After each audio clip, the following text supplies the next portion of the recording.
بسم اللہ الرحمن الرحیم۔ آج جس موضوع پہ بات کرنی ہے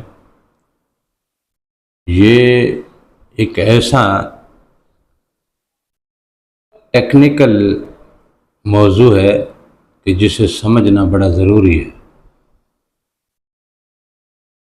آج ہم جنتوں کی حوروں سے متعلق بات کریں گے کہ جنت کی جو حوریں ہیں، جن حوروں کے حوالے سے ہمیں بتایا گیا ہے، قرآن میں بھی ذکر ہے، احادیث میں بھی بتایا گیا ہے، جو لوگ اس دنیا میں اللہ اور رسول کی تابعداری سے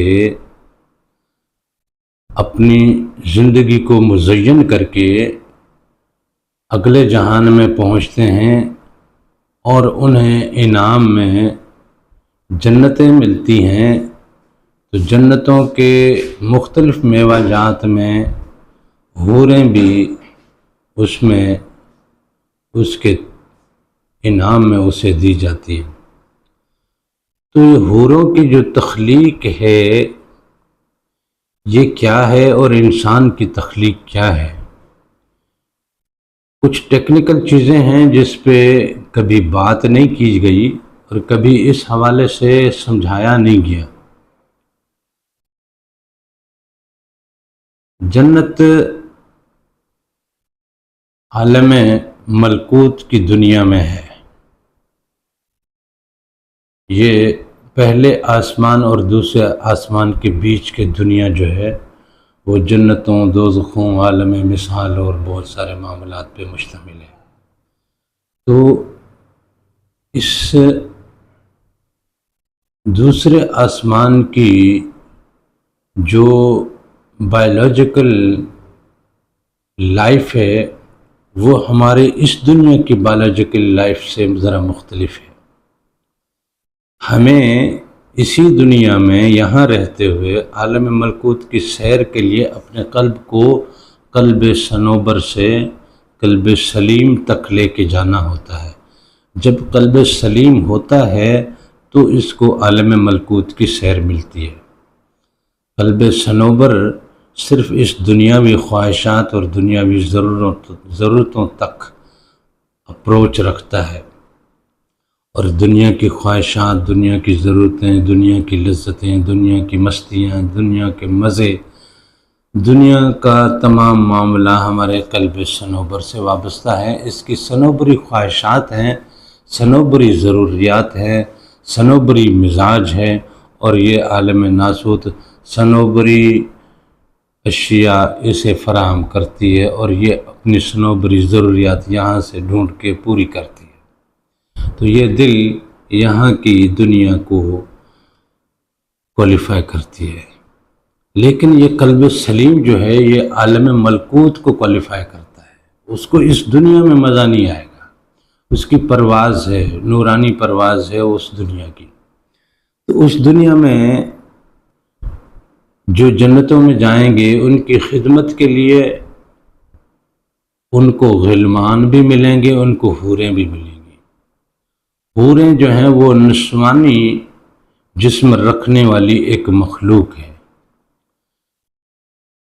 وہ مخلوق وہ مشک، عنبر، زعفران اور کافور سے بنی ہے۔ ہمارا بدن تو مٹی، ہوا، پانی اور آگ سے بنا ہے۔ ہمارا بدن یہاں عالم ناسوت میں جس باڈی کے ساتھ ہم رہتے ہیں یہ باڈی ہماری بنی ہے مٹی، پانی، ہوا اور آگ سے۔ اسے ناری مزاج دیا گیا ہے تو یہاں کی ناری چیزیں اس کے پیٹ میں جاتی ہیں، کھانا آگ پہ بنا کے کھاتا ہے، اور باقی چیزیں سالن ہیں، چاول ہیں، جو کچھ بھی ہے یہ آگ پہ بننے والی چیزوں پہ زندگی گزارتا ہے۔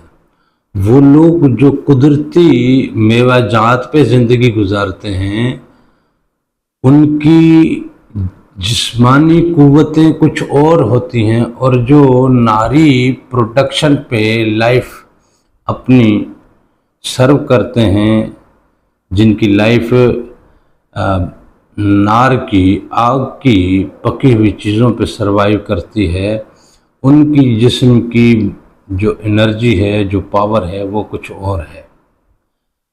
اس طرح ہمارے جو نور کی غذا ہے، اس سے ہماری اندر کی مخلوق کو جو پاور ملتی ہے وہ کچھ اور ہے۔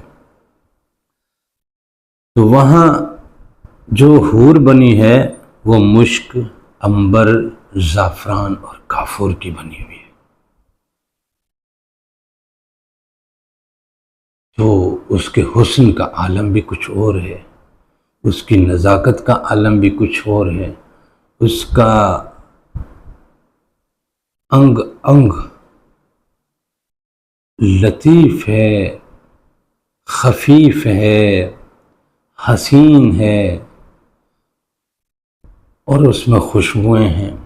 مشک بھی خوشبو، عنبر بھی خوشبو، زعفران بھی خوشبو، کافور بھی خوشبو۔ خوشبوؤں سے جس کا بدن بنا، اس کی ذات کی خوشبو کیا ہوگی، اس کی بات کی خوشبو کیا ہوگی، اس کی زلفوں کی خوشبو کیا ہوگی، اس کی دید کی خوشبو کیا ہوگی، اس کی نظروں کی لطافت کیا ہوگی، اس کے چہرے کا حسن کیا ہوگا، پھر ان کو جو پوشاک ملتی ہے وہ پوشاک کیا ہوگی۔ لیکن بات یہ ہے کہ وہ تو ہے مشک، عنبر، زعفران اور کافور کی مخلوق۔ ہمارا جو قلب سلیم جو جنت کو کوالیفائی کرتا ہے وہ ہے نور کی مخلوق۔ دونوں مخلوق میں بہت بڑا فرق ہے۔ تو جب دونوں میں اتنا بڑا فرق ہے تو آپ اندازہ کریں کہ ہمارے وہاں پہ اس انعام سے ہمیں کیا لذت ملنے والی ہے۔ اسی لیے فقیر لوگ اللہ کے عشق کی بات کرتے ہیں، اس کے حبیب کی عشق کی بات کرتے ہیں، اس کے حبیب سے ملاقات کے لیے عالم جبروت کی دنیا میں جانا پڑتا ہے۔ جو ہمارے روحوں کی دنیا عالم ارواح وہی ہے، عالم علیین سجیلین وہاں ہے، عالم عنکبوت وہاں پہ ہے، بیت المعمور وہاں پہ ہے، خانہ کعبہ وہاں پہ ہے، عبادتوں کا، سجدوں کا، نوافل کا، ذکر کی دنیا وہاں پہ ہے۔ تو جنتیں کیا ہیں؟ جنتیں تو صرف انعام کا ہے، جو یہاں کمایا ہے اس کی آپ کو پگھار ملنی ہے، اس کی دیہڑی مل جانی ہے، آپ نے خوش ہو جانا ہے۔ وہ آپ کے مزاج کی چیز نہیں ہے۔ حضور پاک صلی اللہ علیہ وسلم کی حدیث بھی ہے کہ جو دنیا کا طالبگار ہے وہ مخنث ہے، طالب دنیا مخنثن، طالب عقبہ مؤنثن، طالب مولا مذکر۔ جو رب کا طلبگار ہے وہی مرد ہے۔ تو ہم جب وہاں جائیں گے تو اس کا مطلب ہم مذکر تو نہیں ہوں گے، حضور پاک نے فرمایا ہم تو مؤنث ہوں گے۔ تو مؤنث کی مؤنث کے ساتھ صحبت کیا ہوگی، لطافت کیا ہوگی، لذت کیا ہوگی، مزہ کیا ہوگا۔ عورتوں کی کچہری عورتوں جیسی، عورتوں کا مزاج عورتوں جیسا، عورتوں کی دنیا عورتوں جیسی۔ تو اس رب کے عشق والا مذکر ہے، مرد ہے۔ اپنے رب کے عشق کی دولت پالو، جنتوں میں بھی قرار نہیں ملنے والا۔ پھر وہ جنتوں کی طلب بھی نہیں رکھتے، جنتیں ان کو چاہیے ہی نہیں، وہ تو صرف اپنے رب کی دیدار کی طلب رکھتے۔